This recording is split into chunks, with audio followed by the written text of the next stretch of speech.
Hi అండి, అందరూ ఎలాగున్నారు? బాగున్నారా? నేను చాలా చాలా బాగున్నాను. ఈ రోజు నుంచి వారాహి అమ్మవారి నవరాత్రులు ప్రారంభం కదండి. నేను మొదటి రోజు పూజ ఎలా చేసుకున్నానో ఇప్పుడు మీకు చూపించేస్తాను. ఇదిగోండి, మొదటి రోజు అయితే నేను ఇలా చేసుకున్నాను. అమ్మవారికి 8 దాటాక చేయాలి కదండి. 6 కాడ నుంచి 10 ఎప్పుడైనా చేసుకోవచ్చండి.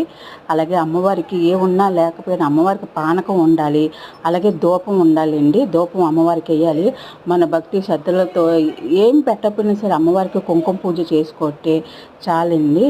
మనకి ఎక్కువ ఖర్చు అవసరం లేదు అమ్మవారి పూజకి.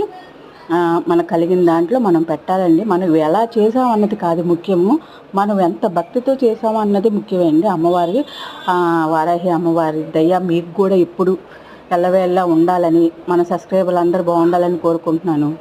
బాయ్ అండి. ఈ వీడియో బాగా మీకు నచ్చినట్టయితే ఒక లైక్ చేయండి, షేర్ చేయండి, సబ్స్క్రైబ్ చేసుకోండి. బాయ్.